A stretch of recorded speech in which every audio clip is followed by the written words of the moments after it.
안녕하십니까. 갓슨쌤입니다. 영어 유치원 보내야 할까요? 초등 영어 교육 어떻게 해야 될까요? 여러분, 놀랍게도 이 모든 문제 해결책은 우리가 평소에 잘 생각하지 않았지만 대부분의 교육 전문가들이 항상 강조하는 이것에 있습니다. 이것은 무엇일까요?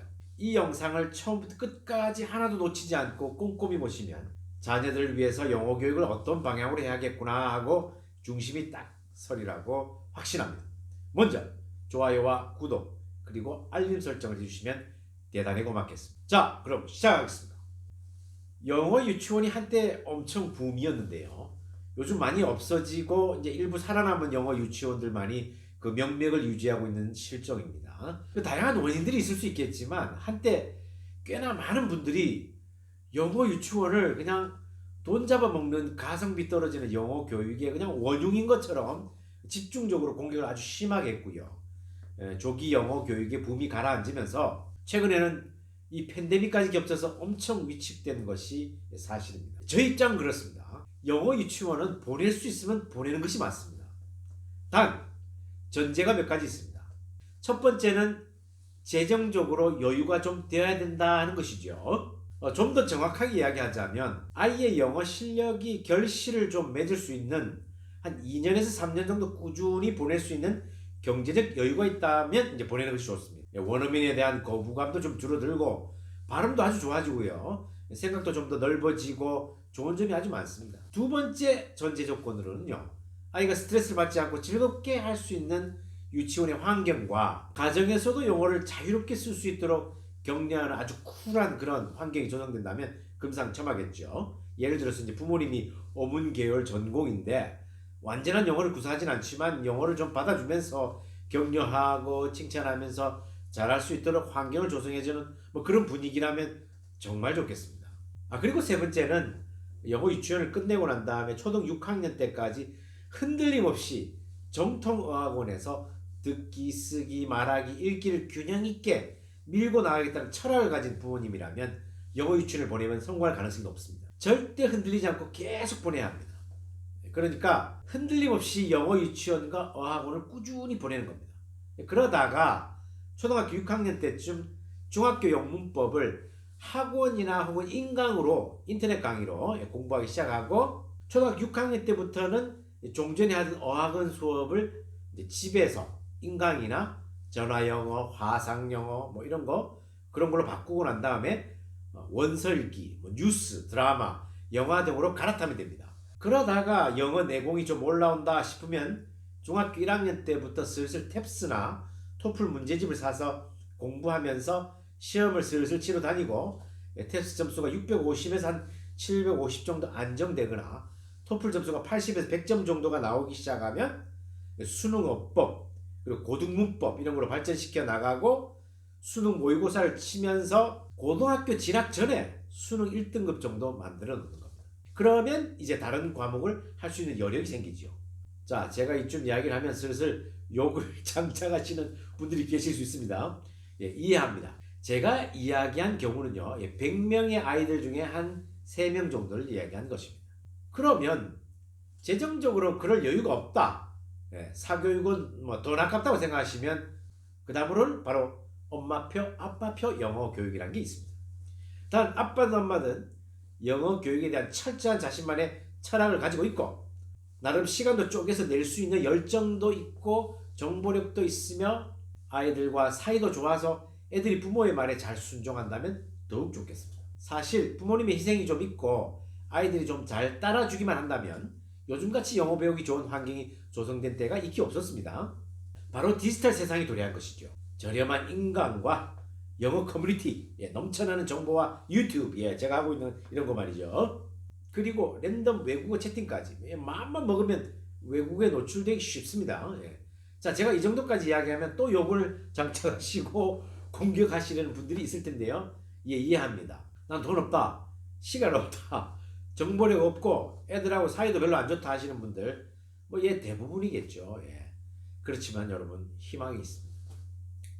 영어는 학교 시험에서 뒤지지 않고 골고루 다른 과목도 학교 공부 잘 하다가 원하는 대학에 가든지 아니면 하다못해 자기 앞가림이라도 하면서 스스로 잘 살아가기를 빈다면 진정코 진짜 그야말로 가성비 있는 영어 교육이 있습니다. 많은 교육 전문가들이 말하는 것입니다. 이제 슬슬 결론으로 나아가는데요. 사실 이 결론은 여러분을 좀 당혹스럽게 할 수도 있습니다. 저는 이제 미국에서 언어학을 전공했고 지금은 이제 한국의 사교육에 몸을 담고 영어를 거의 막 25년째 가르치고 있는데요. 그리고 저도 이제 딸 아들을 두고 초, 중고 다 보내고 이제 대학생이 이제 되었는데 제가 직접 가르쳐 보니 결국 결론은 이게 돼야 된다는 것이죠.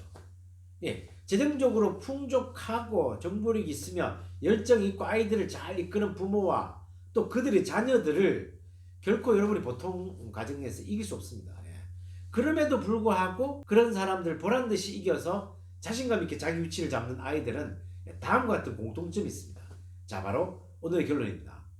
그 해결책은 바로 모국어 기반 독서력 향상입니다. 다시 한번 말씀드립니다. 바로 그 해결책이 뭐라고요? 모국어 기반 독서력 향상입니다.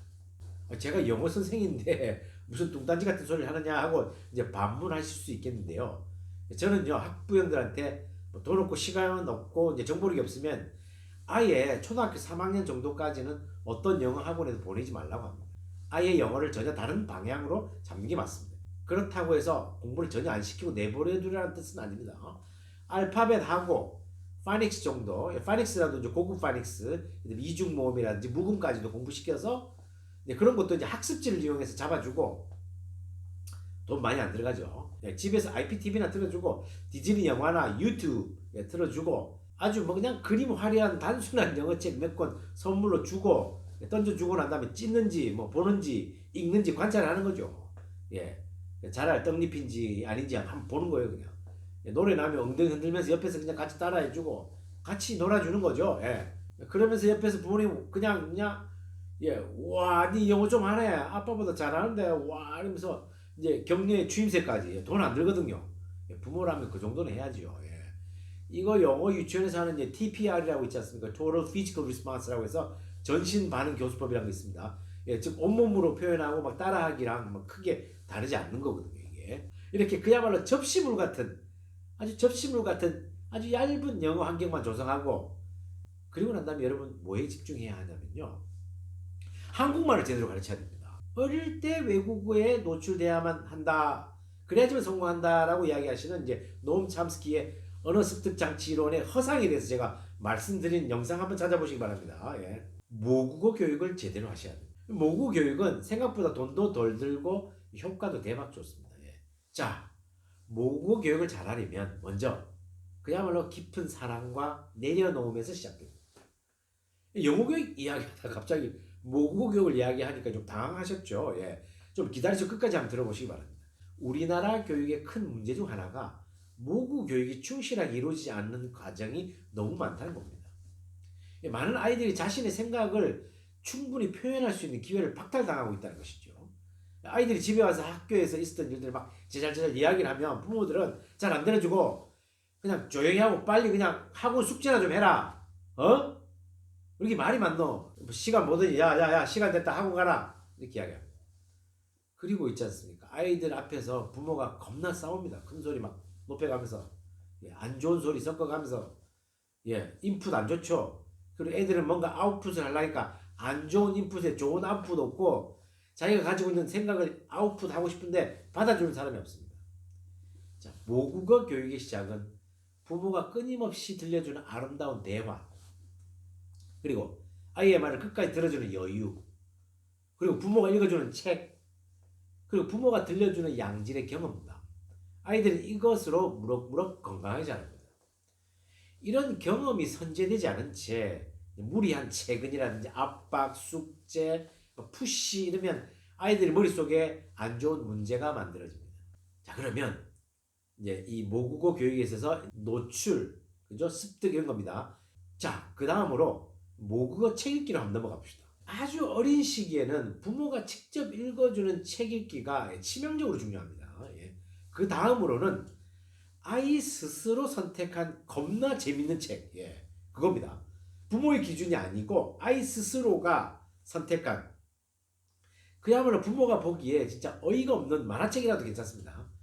학습 만화도 괜찮지만 학습 만화는 이제 결정적으로 중요한 페이지를 넘어가고 애들 만화만 대충 훑어보고 그냥 끝나는 경우가 많기 때문에 안 좋고요. 거기다가 그 학습 만화는 뭔가 좋은 책을 많이 보는 것 같은 착각을 불러일으키기 때문에 썩 좋지 않습니다. 아예 보지 말라는 이야기는 아니지만 차라리 겁나 재밌는 이야기가 막 들어있는 수십 권의 전질 만화책 있지 않습니까? 그런 걸 헌책으로 그냥 여러 번 읽게 하는 게 훨씬 도움이 많이 됩니다. 그리고 이제 모국어 문자로 된 이제 다양한 매체를 읽고 그걸 요약해서 말하게 하는 것도 굉장히 좋습니다. 그래 그 내용이 뭔데? 나한테 설명 좀 해봐. 이런 식으로. 그리고 스마트폰의 영상은 좀 양을 좀 줄이고 차라리 이제 정보가 담겨있는 재미있는 내용 같은 걸 자기가 좋아하는 분야를 읽게 하고 난 다음에 뭐 일기에 요약을 하거나 뭐 써보게 한다든지 이런 것도 엄청 도움됩니다. 아니면 말로 이야기를 해봐라. 이렇게 엄마 아빠에게 들려줘. 이런 식으로 이끌어내는 거죠. 그러면서 이제 고학년으로 넘어가면 차라리 독서 논술 학원에 가서 책 읽고 글 쓰고 토론하는 것도 도움됩니다. 하지만 적성에 너무 안 맞고 과제가 부담될 정도라면 절대 가면 안 됩니다. 자기가 좋아하는 분야를 좀 스스로 읽게끔 계속 유도하다 보면요. 문자 해독력이 자꾸 높아지면서 어느 순간 다른 분야로 자연스럽게 넘어가는 어떤 시점이 생깁니다. 그때까지 아이를 격려하면서 기다려줘야 됩니다. 그리고 이와 함께 한자 교육을 조금 병행해주면 아주 좋습니다. 한자 교양 5급 정도만 하면 됩니다. 이제 애가 잘 따라주고 흥미를 가지면 교양 한 3급 정도까지 쭉 당겨주면 좋죠. 우리나라 말이 한자어 베이스가 많거든요. 한자를 공부해야 된다는 것이 핵심이 아니고요. 한자어를 이해하기 위해 한자를 조금 이용하자는 거죠. 예를 들어서 대자라고 하는 소리가 있으면 한국말로는 클 대자, 크다라는 뜻도 있고 대신한다는 대자도 있고 뭐 띠를 뜻하는 뭐 대도 있지 않습니까? 띠 대자 이런 것도 있어요. 그래서 이제 나중에 뭐 유대류 동물이 뭐다 하면 이제 띠가 달려 있는 동물, 뭐 캥거루나 이런 거, 그죠? 코알라 이런 것들 유대류 동물이다. 영어로는 marsupial 이런 단어들 자연스럽게 습득할 수 있는 거예요. 이런 것을 가르치는 것이죠. 이것이 나중에 수능 영어 공부하는데 라틴어 베이스 단어들 이해하는데 결정적인 도움을 줍니다. 제가 지금 이야기하는 것은요. 우리나라 내에서 살아남기 위해 영어로 이제 부끄러움을 당하지 않을 정도로 꽤나 훌륭하게 해낼 수 있는 과정을 말하는 것입니다. 이렇게 해서 차곡차곡 쌓아놓은 자연스러운 모국어 교육은 놀라운 결과를 가져옵니다. 단순히 영어뿐만 아닙니다. 그 다음에는 수학에 영향을 주고 사회, 역사, 기술, 가정, 과학 이렇게 순차적으로 모든 과목을 아주 짧은 시간에 쉽게 이해하고 습득하도록 도와줍니다. 이 모국어 교육이 잘 안 되면 모든 공부를 망쳐놓습니다. 영어도 안 돼요. 물론 한국어를 포기하고 외국에 살기 위해 지금부터 준비해야 한다면 영어만 겁나게 공부하면 되지만 여러분 시대가 바뀌었습니다. 우리나라 위상도 많이 바뀌었고요. 영어랑 한국어를 둘 다 잘해야 돼요. 영어, 한국어 왔다 갔다 통번역도 잘하고 사람들에게 전달을 또 할 수 있어야 돼요. 그리고 거기다가 자기만의 특화된 분야가 더 있어야지만이 그나마 자기 앞가림하고 보란듯 헤쳐나갈 수 있습니다. 세상이 많이 바뀌었습니다. 여러분 제가 젊은 시절에는 어학원도 경영해보고요. 파고다 어학원 같은 큰 대형 어학원에서도 몇 년간 강사도 하고 주니어 사업을 하기 위해서 이제 해운대에 들어왔다가 지금은 이제 집에서 소규모로 아이들 입시, 유학 이런 걸 도와주는 영어 공부방을 이제 하면서 이럭저럭 해서 이제 보낸 시간이 약 25년간입니다.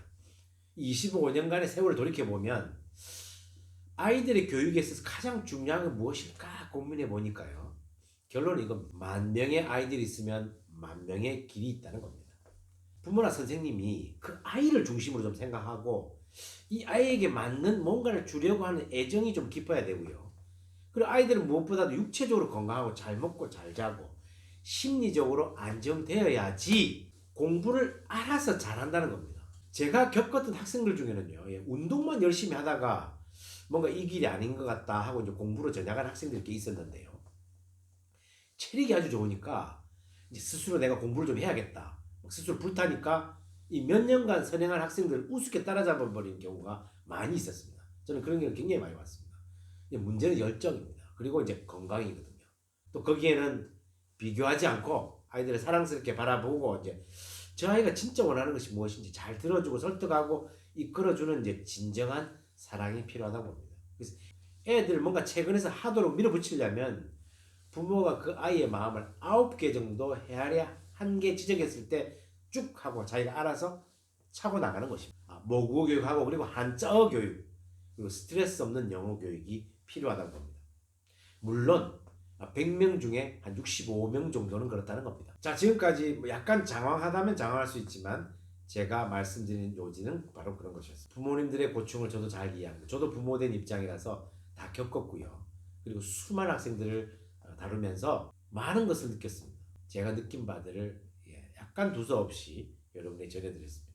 다음 시간까지 항상 건강하시고 다음 시간까지 안녕히 계시기 바랍니다. 바이바이. 오 마이 갓.